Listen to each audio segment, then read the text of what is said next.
Hello, trail travelers. It is Carrie and Katerina, and we are getting ready to hit Rimrocker Trail. Yay. So we have been together just over a year now, and we celebrated our 1 year by coming out here to the San Juans and doing some amazing trails. What'd you think of all those? It was amazing year. Amazing trails. We had a lot of fun. Ophir, Imogene, Black Bear. Those videos are all online right now. But this is our biggest adventure yet, hitting Rimrocker. If you're not familiar with this, it is a 160-mile trail between Montrose and Moab. And a lot of people, if you watch a lot of the YouTube videos about Rimrocker, most people do it in about 2 days, right? Yes. And we have 5. So are we gonna take 5 to do it? We don't know. But we're gonna see a lot of the side trails. We're gonna just kind of explore the area and see what's around. What do you think about that? We'll go with the flow. You're gonna go with the flow. Yeah. And we end up in Moab, so we'll either hit some trails in Moab or, figure something else out. But we really want to explore this Rimrocker area. It seems like there's some really cool old history here, and that's kind of the stuff that we like to see. Are you ready? Let's start it. Let's do it. So we'll be right back at Rimrocker Trail.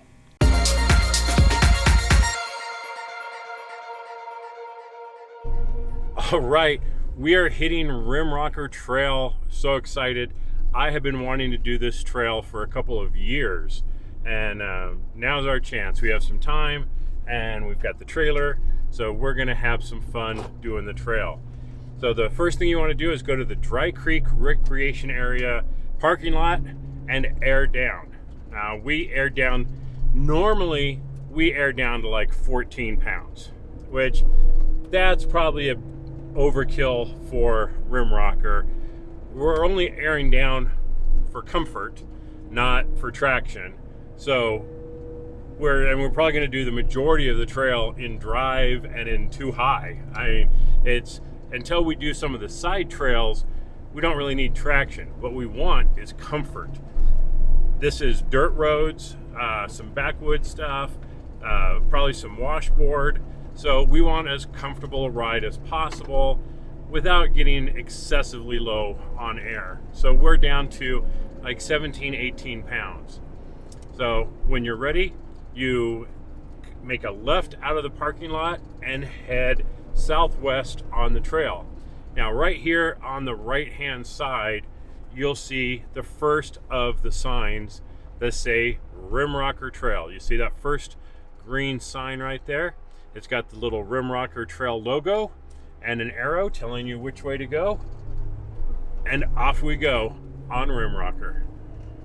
All right, at this 6.1 mile mark, right before that, at like the 6 mile mark, there's a huge campground area. So if you wanted to come out with a bunch of people and park, there's a great parking spot there. And then you go into a big sharp left-hand turn, and this is what you see all of a sudden. A beautiful mountainside here with these green trees. This is really beautiful here.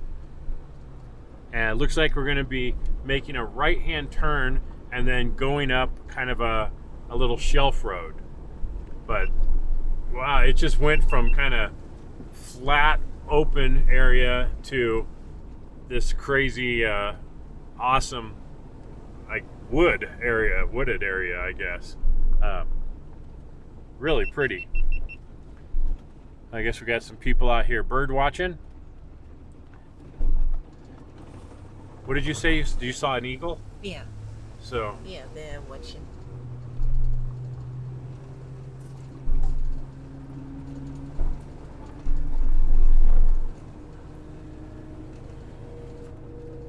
So we'll start cruising around here and seeing what else is in front of us.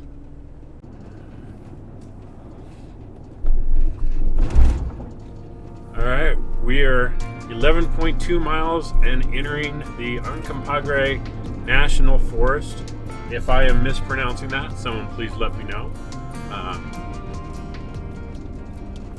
I don't know for sure. I think it's Uncompahgre. But we are now in the national forest. This is a beautiful aspen grove. This would absolutely be a beautiful fall color drive. So far, anyway. We'll see how long this goes and what else we have in store for us. Well, right now, this is really pretty through here. And just short of 14 miles, you'll get to Divide Road, and you're just going to continue straight. Unless you see a sign that has the Rimrocker logo and an arrow going some other direction, just assume that you're going to go straight. And every mile or so, there's a sign on the right-hand side here that I see that has the Rimrocker Trail logo on it. So you get constant confirmation that you're on the right track. Now, we are also using the Trails Off-Road app on our iPad to follow along, kind of see different waypoints along the way, and kind of know what's coming up. Like right now, I know coming up on the left-hand side is the Iron Springs Campground. Right there it is. Thanks to the Trails Off-Road app, I was able to know that in advance. And there was a school bus in there, which seemed a little weird. And our next little waypoint here is Nucla Road. Got some wet, kind of muddy roads in here today. Looked like it might have rained last night, which is totally fine by us because it's keeping the dust down, and we gotta love that. But the Trails Off-Road app, if you've watched, I don't know, the last 5 or 6 videos, I've probably mentioned it every time because it's an awesome app for navigating. You can pick the trail, it's got waypoints, it's got points of interest, it's got mile markers, it's got directions to get it has trail ratings for the mandatory obstacles as well as the optional obstacles. So it's a really good app. Not sponsored by them yet. Just love the app, and we do use it all the time. So some nice camping out here, a little more dispersed camping. But we're still plugging through Uncompahgre National Forest. It has been absolutely beautiful with all these aspen trees. So what's our next thing? Transfer Road. So again, we're just going to follow the map, follow the signs, and keep plugging away. Okay, one thing you do need to be careful of on this road are cows. This is open ranch area, and you may very well find yourself in a little roadblock with the cows here. And they don't seem to want to move. So we're going to take it real slow and try and do a little pass around these big guys. We're not trying to spook them or anything. Just get around them. But that is one reason you don't want to go flying through here, at 50, 60 miles an hour.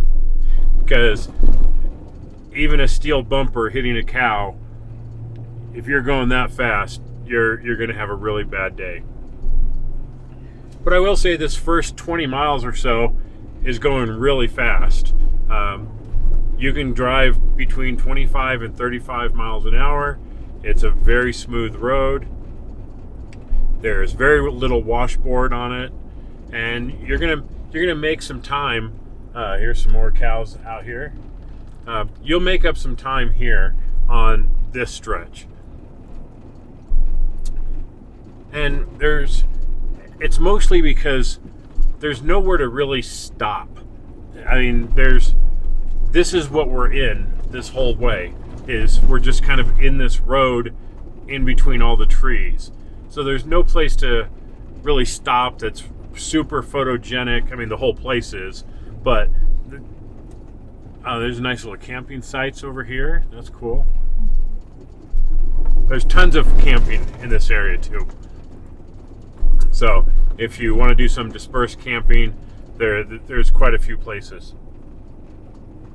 But my point was, we're not stopping and taking pictures or taking some videos or anything. We're just kind of cruising through the national forest here because we can't see anything, right? What? Relaxing. We are just taking a relaxing drive right now, exactly. So we are clicking off the miles pretty quick through this section, but I think we'll have plenty of places where we stop, check things out, walk around a little bit, and that'll start slowing us down once we get a little further on. But through the national forest here with all these massive amounts of aspen trees, yeah, we're making some pretty good time. This is the Tabaguchi. I'm sure I butchered that really bad, but the Tabaguchi overlook, really beautiful. Being able to see like 10 different peaks from here, absolutely gorgeous. And surprisingly, there's cell signal here, which is really unexpected. But fortunately for us, this was a pull through, so we were able to pull in, walk around a little bit, and then pull out without having to try and spin the rig around with this trailer on it. But in this section right here, we see a lot of vehicles, mostly people who have side by sides. So that's a really popular thing in this area, apparently, is to do side by side, because it looks like there's a ton of little side trails off to the see, we're going west, that'd be to the north of us. Looking on Gaia, there's a ton of little trails going over there, and what we are seeing is they are covered in mud because it is pretty wet back in the woods. But now, look at this. Now we have a side view on the road of this big valley area that we were just looking at on the overlook. This is just stunning. Now we're making a turn to the north and heading towards, I guess, Columbine Pass. But this is, man, we picked a beautiful weekend to come out here. Skies are clear. I mean, there's some scattered clouds, but it's absolutely gorgeous. 57 degrees today, and just so far, this is just a beautiful, beautiful place. And looks like we might have cows ahead of us again. They're not on the road, but I will point out that from the 20-mile mark from when we left, once you hit the 20-mile mark, that's when you're going to start seeing, or that's when we started seeing all these cows. Oh, we actually have to turn here. So we are making a left-hand turn where it says Nucla, 20 miles. So we are going to turn this way, and we got a couple toll keepers over here. I'm not really sure what the bribe is to get past. Oh, what? Yeah. Not. Come on, guys. I'm not. Yeah, like I said, there you go. All right. Yeah, I'll stare you down. That's right. Thank you guys for moving. These guys are definitely not afraid of vehicles. They feel like they own the road. But as I was saying, we started seeing cows at the 20-mile mark. And now whether sometimes you're going to see them earlier or not, I don't know. But from the 20-mile mark is when we started seeing the cows. And they got more and more and more as we kept going. So as I would certainly say, as you get into that kind of an area, you're in the 20-mile mark. Right now we're at 30 miles. So for the last 10, we've been seeing cows. So just be careful. Don't be racing through here because, like I said, hitting a cow at speed is not going to do any of you a favor. So at the 31-mile mark, there's a nice little turnout. Beautiful view. Great overlook. You could really see the valley quite nicely from there. And someone's laying their dog out for a run. All right. Here you go, fella. And right now I think we maxed out in the right around 9,000 feet, and we're coming down a little bit now. Still got quite a few things ahead of us here. Like what is next on our little adventure? I don't know. Hoosier Road. We want to make sure we continue straight past that, but the view right here is absolutely stunning. It's super green, tons of trees, just really a gorgeous area through here.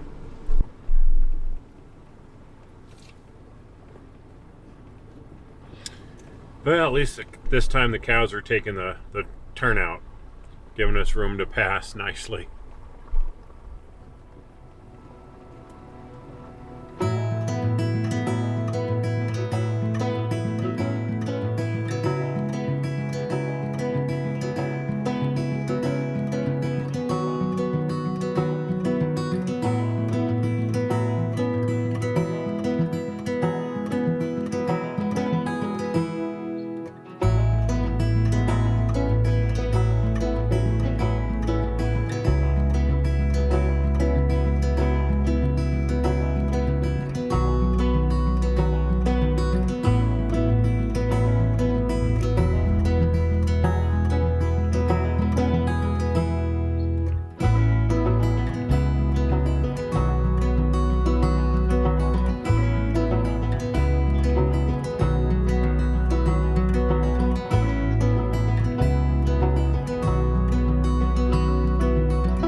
Around 46 miles, 48, I guess, yeah, 45 and a half miles, you'll get to pavement again.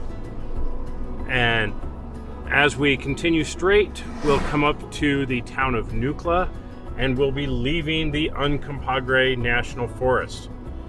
We are on pavement, so like I said, we did air down.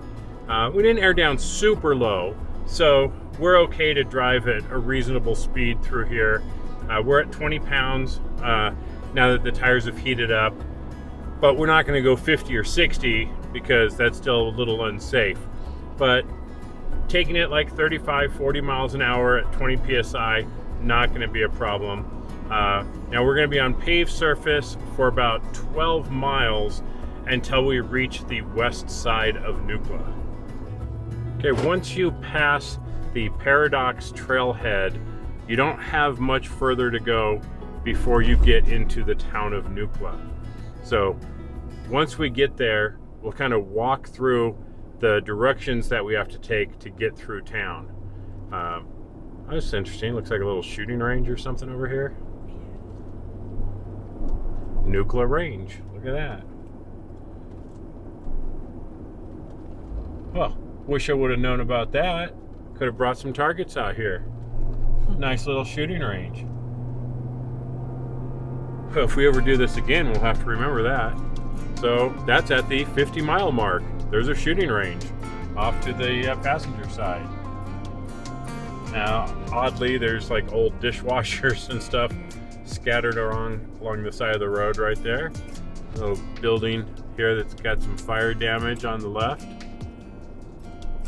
Okay, we're gonna come up and it says to make a right on 4th Street.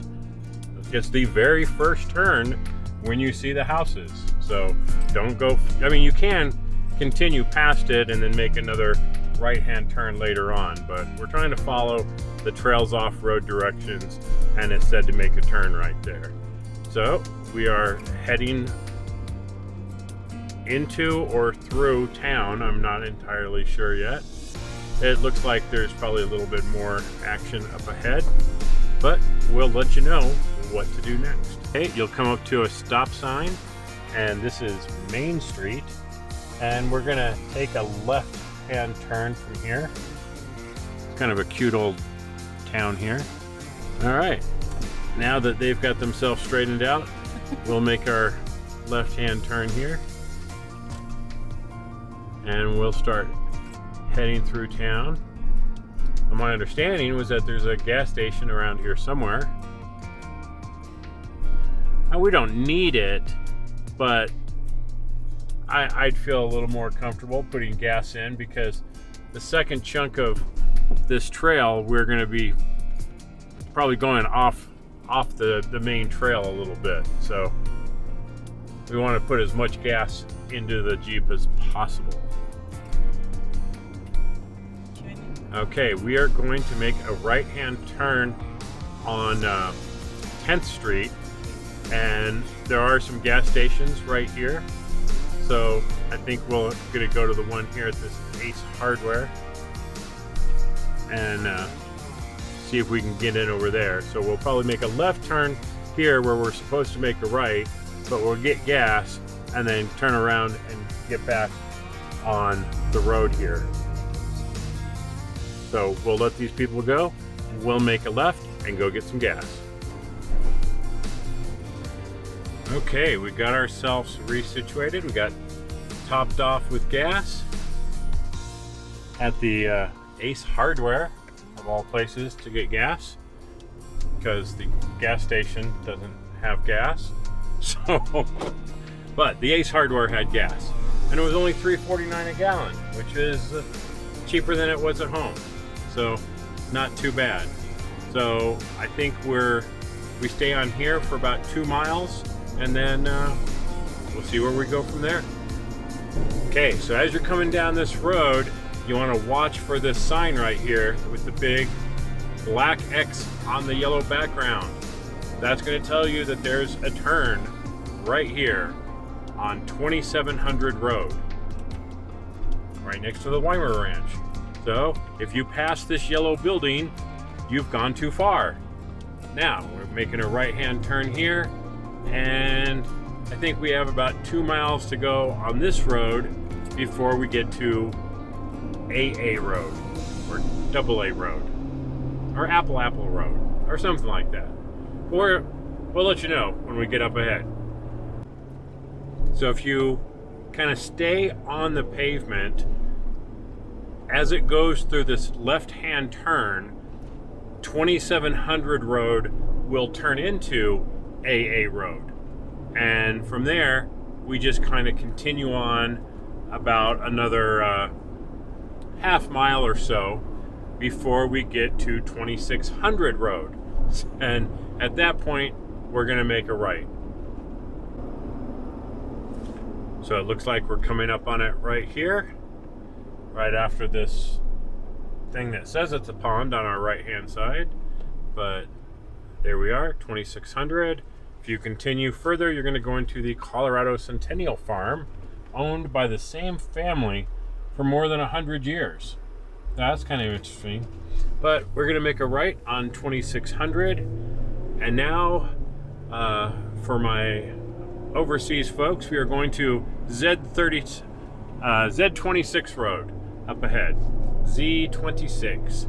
So that's going to be about 1.5 miles up. Okay, at the end of the road, we have Z36. And we really don't have a lot of options here. Going straight certainly is not one of them. Looks like going right is going to take you into some personal property there, or private property. And right in front of us, we see a sign that says Rimrocker Trail, left. Nice to see some signs. We have been seeing them along the way, so it's not like there haven't been signs. And we are off pavement once again. Got some pretty horses right here that want to say hi. And cows. And cows, lots of cows today.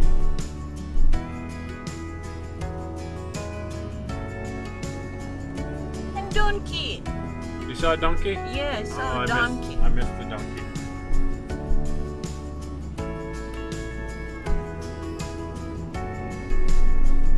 So now we're going to follow this road, not for too long. It's about just shy of 2 miles before we get to V19, where we turn left. We have certainly gone into a very different terrain than what we had all morning. We went from lush woods with pine trees and aspen trees, and now we're kind of in the desert here. Looks like maybe mesquite and rocks and shrubs. Not much else. I don't think we're going to be seeing any large game animals through here. Not really their territory. But this is kind of nice to have a totally different type of scenery here. Now, we had hit right at 9,000 feet at the first leg, and we are at 5610 right now. So we've come down quite a bit. It's actually lower than what we live at.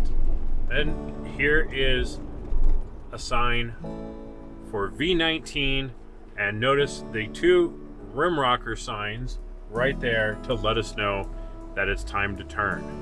So we'll head off, and this looks like some of the first actual off-roading we've done. I mean, we were on gravel roads, but we'll see what this turns out to be. Maybe it's just a dirt road with a, kind of a rough entrance there. But now we are out in the open plains. Very different terrain here.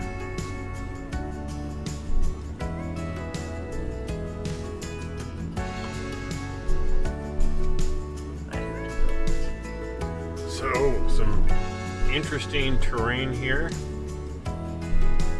The closest thing to what I would call a trail that we've seen all day versus just dirt roads. And there have been a couple very muddy spots, and now the Jeep and trailer are pretty well baked in mud at the moment. Oh well. Now, I will say that so far, we've never gone into 4-wheel drive, not even 4-high. We've been in 2-wheel drive this whole time, and only on some of the steeper descents have I gone into manual in order to use a little engine braking to slow down a little bit, just to not wear the brakes is so bad. Just manual, drop it down a gear, maybe 2, get it to slow down a little bit so I'm not putting so much stress on the brakes. But so far, we're just cruising around in 2-high, and just look at this beautiful valley here. All these yellow flowers. It's just a sea of yellow. It's pretty cool.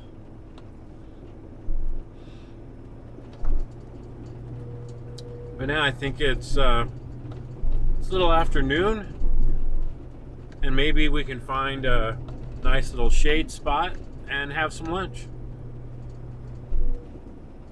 Up to the shelf road. All right, we came out of that. Well, I mean, we're not out of the deserty region, but we came around a turn onto a shelf road here. From a flat area. Yeah, it was fairly flat before. Now we're on this steep descent on a shelf road. I mean, you can see how wide it is, right? I'm all the way over on the left. I mean, this is easily 1.5 vehicles wide. So you can stay well over to the left, or to the high side, I should say. But it's not that high of a shelf road. So this, it might twinge a couple people, but it's not that bad. And we're coming down into another flat section. Up ahead, we actually see, I think that's State Highway 141. We're just going to kind of parallel that along with, we're paralleling the San Miguel River. That is over on the left-hand side. So we're heading northwest right now. So that would be kind of due west of us, I guess. Or it's on the driver's side. So we actually got to this section here at about the 68.5 mile mark, where it became extremely rough and very steep. And like I said, I'm hauling our trailer, so the last thing we want to have happen is to overheat our brakes. So I actually switched down to 4 low for right now, and using manual 2, 3, whatever I need to keep the vehicle at a nice slow pace going down this sharper descent here, so that I'm not using the brakes.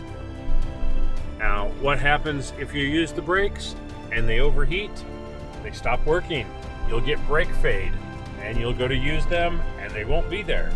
And that could be a very bad thing on this section of road. And pulling a trailer, it's not something I'm going to take chances with. So we're taking it nice and easy, 4 low, manual speed gears, so that we can control our speed quite easily.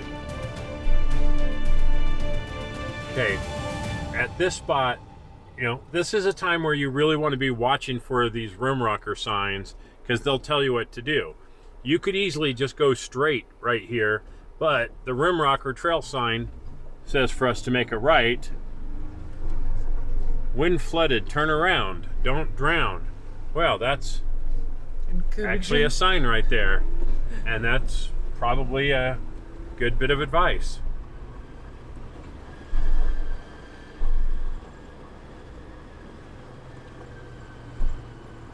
I could definitely see where some times of the year there could be water in here. Looks bone dry right now. Well, no, it's not bone dry. I see water. We have a giant water crossing, probably the biggest water crossing of the day. Look at this. Wow. Yeah, but it is mud and clay. Yeah, mud and clay.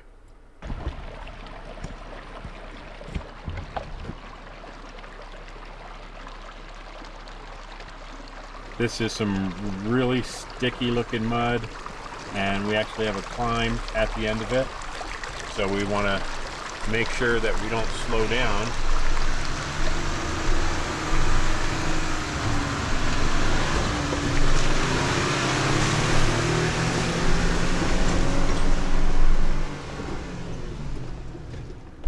Seems like we made it through that okay. All right, we actually have somewhat of an obstacle here.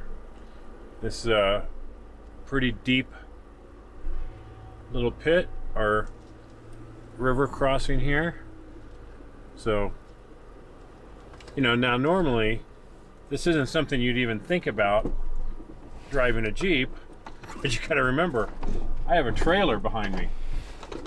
Granted, it's a tribe trailer, so it's not going to have any problems going through that. And just like that, we're through it. Getting to this section has been more 4x4 than the rest of it. Up until this point, any decent vehicle with all-terrain tires, not even any clearance, just all-terrain tires, should have no problem. Even street tires would have no problem getting to the paved section after Nucla. So from the beginning in Montrose all the way to Nucla, you're not going to have any problems regardless of your vehicle. Now, once we go past Nucla and we're into this more rugged area, yeah, this is kind of 4x4 country. You may need four-wheel drive to get through some of it. Yeah, the wet areas can be very slick. The mud can be super slick. And we spun a little bit going through a couple of them and had to just kind of power through it. We're kicking along here pretty good, and you absolutely want good tires through here. If you're on all-season tires going through this section, I mean, if you're on street tires going through this section, you're very likely to pop a tire on some of these very sharp rocks. So after Nucla, good all-terrain or off-road tires and four-wheel drive. So you'll get to this spot here, which is, according to Trails Off-Road, is the Rock Raven Mine Scenic View. And we've got some mine tailings here on our right, and down to our left, there's nothing left there anymore, but it was the old town of Uravan. And that was where a lot of the people lived who mined the uranium in this area. And as you know, uranium is fairly radioactive, and it was actually used in the bombs made for the Manhattan Project when we built our first nuclear bombs. So there's an interesting little history in this area, and a lot of the mines in this area were for uranium and other subject or things like that. Sorry, I got a little bounced around there for a second. But there's some really nice views from up here, looking down on everything. And there's more and more historical mines and things further up on this road. Right now we just have this beautiful view of the valley down there, and we see little glimpses of the river, but not much of anything. But we're on a kind of this little shelf road right here. It is shelf road. It's kind of I guess you would definitely call this a shelf road. Oh, look, people. Don't see that around here too often.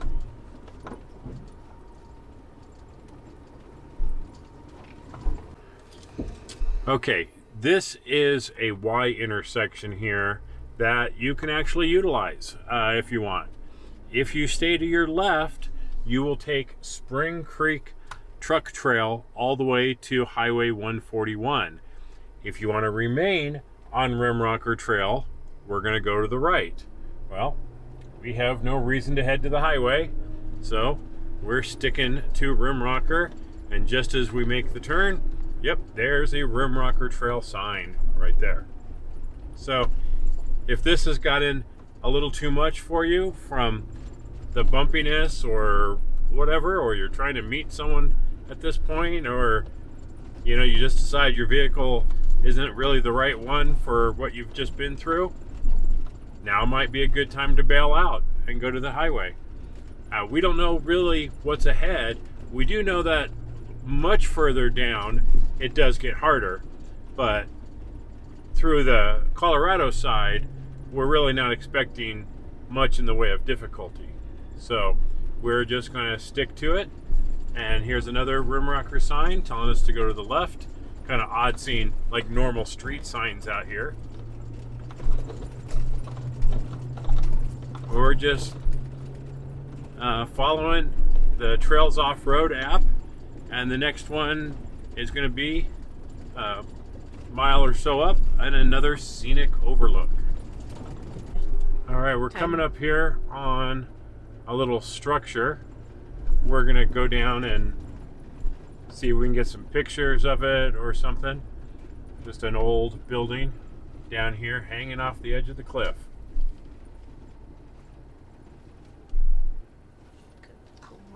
Right there.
Up ahead is the power plant for the Department of Energy uranium reserve.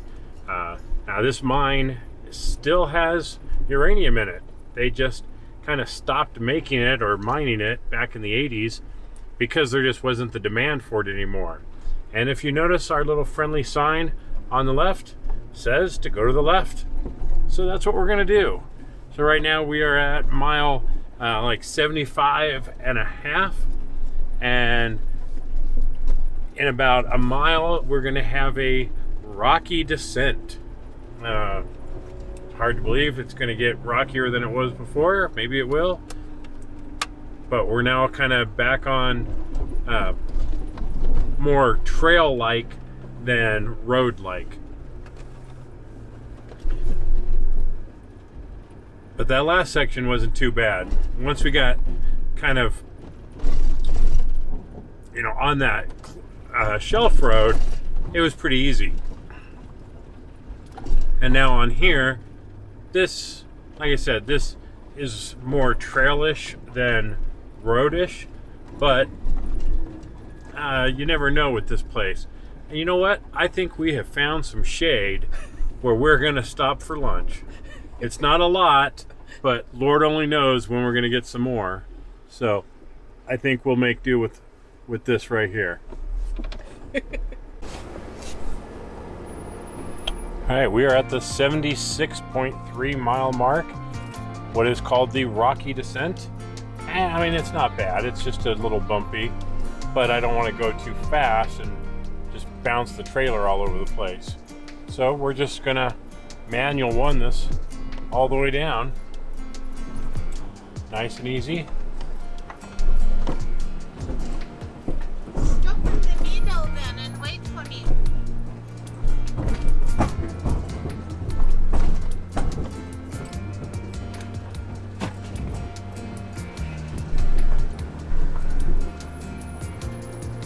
The first half wasn't too bad, and we're just gonna keep crawling this down.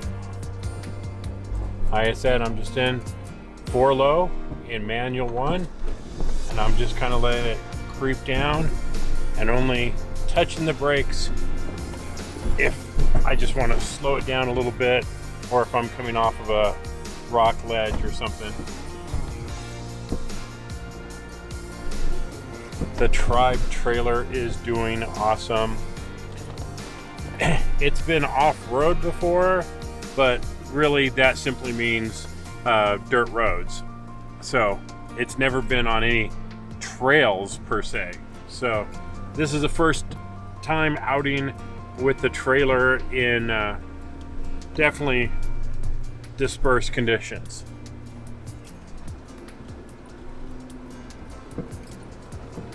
As we come down, we're going to cross Atkinson Creek.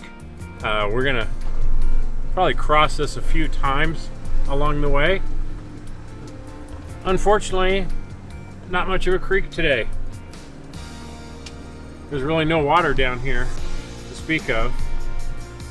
It's a little muddy, but there's no actual running water right now. So I guess you could say we're crossing Atkinson Creek bed since no actual water. But we're working our way around. We're about 77 miles in right now. So we're actually gonna probably cross the halfway point on the first day, which is not unexpected because everyone says coming the opposite way, it goes really slow until you get, over into this section, and then you really pick up a lot of speed. So on one hand, I'm a little surprised. I thought there was going to be a few more things to see along the way at this point. And on the other hand, I know that the harder stuff and the more scenic stuff and more of the things we want to stop and see and other side trails are further ahead of us. So, but it's been fun. It's definitely been a fun day cruising around, just taking a really nice, relaxing drive and seeing, like 3 totally different types of terrain. So for me, that's been really nice. This is kind of a cool section through here. We're driving through the bottom of this canyon, and now there's a couple truck rigs ahead of us, so we can kind of see where they went through, where it was really soft, and kind of judge the road conditions in the bottom of the creek bed a little bit, which is kind of nice. But every time we go through stuff like that, we are just flinging mud everywhere. The Jeep is covered in mud. The trailer's covered in mud. It's a muddy day. Hey, we're in the middle of nowhere, and there's street signs. It's kind of strange. But the Rimrocker sign says for us to turn right. So we're going to turn right. And it's a fairly hairpin turn. I'm actually kind of curious what's straight ahead there. But we're moving forward here on Rimrocker Trail. Got a little bit more water over here. At least it's concrete, so we're not picking up as much mud everywhere.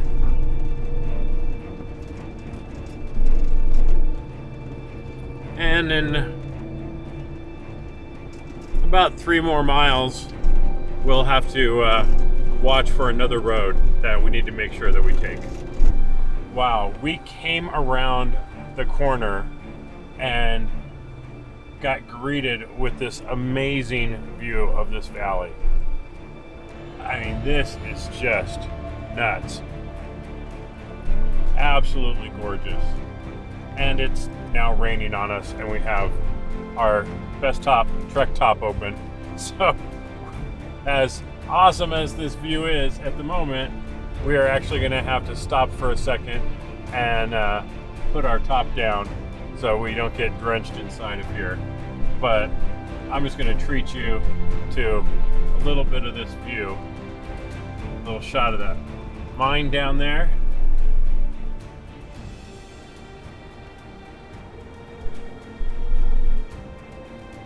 You see that?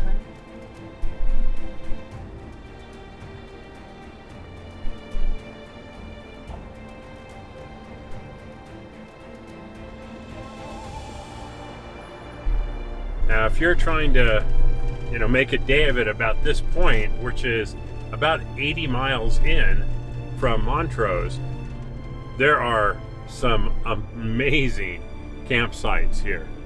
Just awesome views for you to pull out on. And these are big enough for multiple vehicles easily. Multiple tents. They're significant size campsites right on the edge of a cliff with just crazy views. We're going to keep going a little bit more.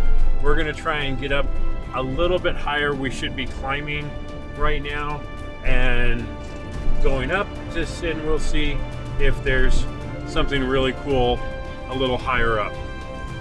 But we'll see.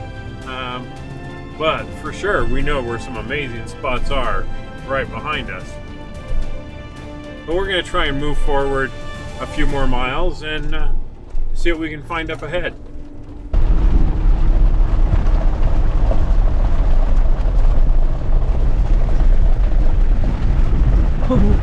Red water running.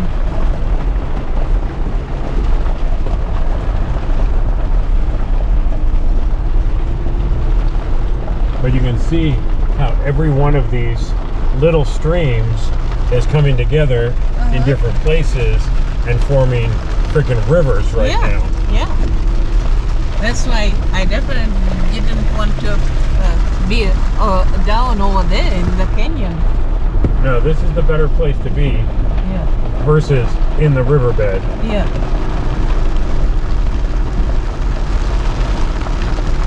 It's going to get wet and muddy in here, but it's not going to, we're not going to have a flash flood right here. It's all running downhill like this.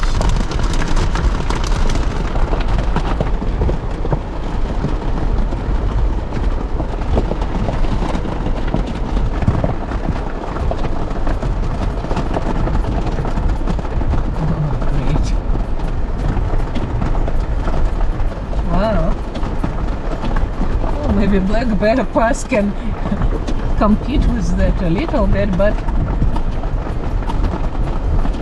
yeah, we didn't do Black Bear while it was raining.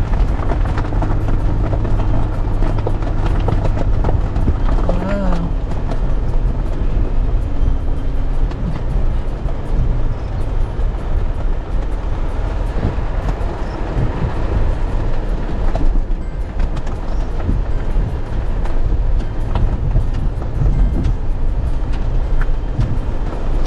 Okay, well, that was kind of fun. We were coming downhill in the pouring rain, and just as we get to Highway 141, it stops and the sun starts coming out.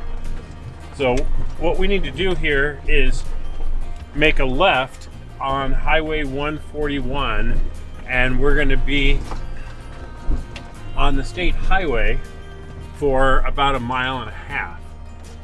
That makes it very surprising how this group of side-by-sides was back there, since they're illegal to drive on the highway.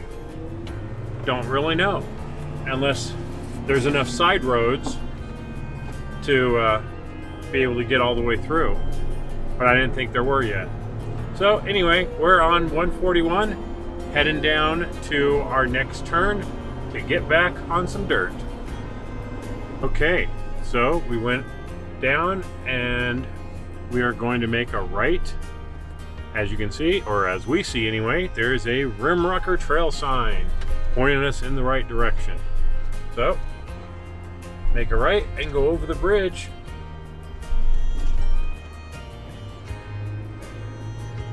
Yeah, there are some couple mudslides coming down that wall in front of us there. We were just there on the highway. And yeah, it's if it rains more up there in the hills, it could get really bad. But we're doing fine, and we're just gonna kind of keep cruising here, trying to find where we want to set up camp for the night. Okay, we got here to R13, and we're just gonna go straight because we see a Rimrocker Trail sign. And yes, we did have to move the Osmo Action camera inside because of the rain, but hopefully we'll be able to get it back up on that higher angle view shortly. But looks like we're going to climb up and to the right here.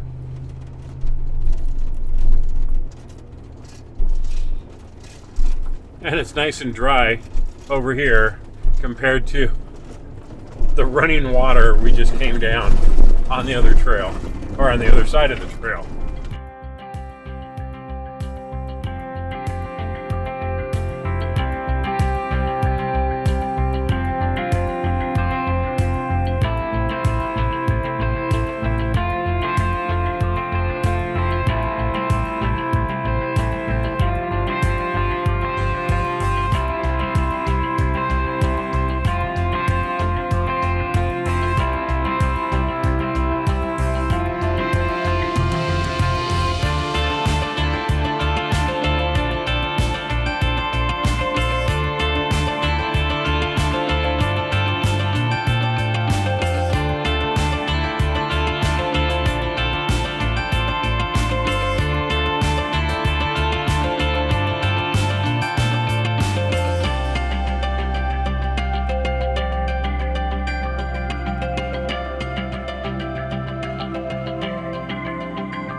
Well, this section has definitely been a little rockier, and not bad at all. And up ahead, we have a choice of two different routes on going up. One is supposed to be a little rockier, and the other one's supposed to be a little steeper. But we'll see as we make this turn up here and see what they're all about, see which one might be, better to try and take simply because of the trailer. Oh, a bunch of people camping right here. Okay.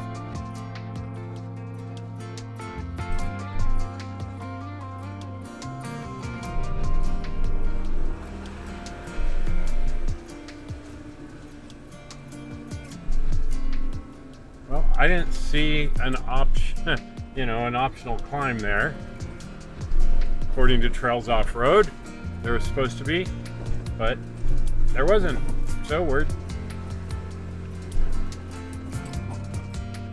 Oh, probably because I'm looking at the wrong waypoint on the map. That was 41. That's Q13 road. Turn left. Conditions here are hot, dry, and dusty during the summer months. Well, it is the summer months, and it is hot, dry, dusty, and wet all together because we've had some rain. So we got some cruising along to do before we get to that optional climb. But the road is definitely rough through here, but it's really nothing you couldn't do in almost any vehicle with decent tires. So I guess we went up the right side, which, it wasn't rocky at all, but it was really steep, and there was a rut at the very top of it that I told Katerina to move passenger to try and put the tires on a better spot. We came right up and over, not a big deal at all. And then the trailer came with us, which is always good. I like it when the trailer stays with us.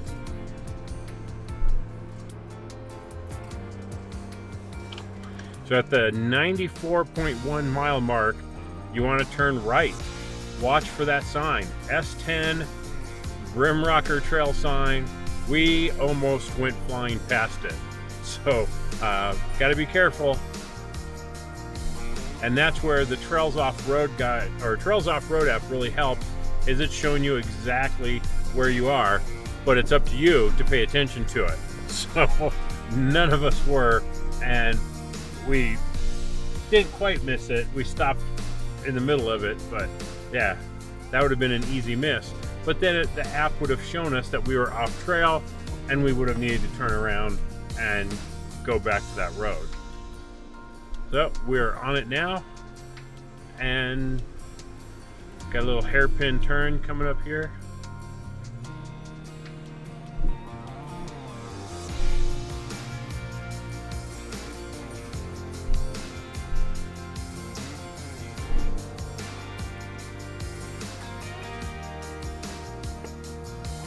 All right, so we're clearly on the main road again and making some more time.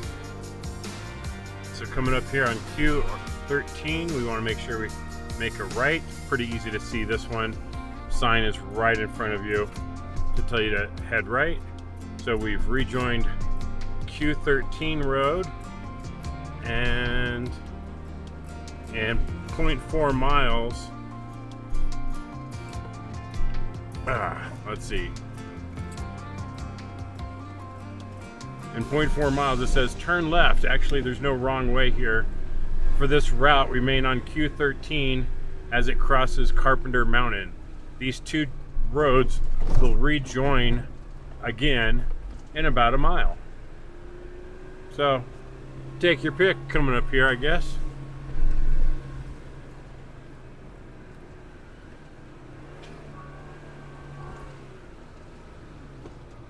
This is where you can flip a coin, do whatever you want. Either way is going to work. We're going to just follow the Rimrocker Trail sign to the right, but if you do go to the left, it does rejoin Rimrocker Trail in about a mile. So either one is fine. We're trying to stick to the trail as much as we can.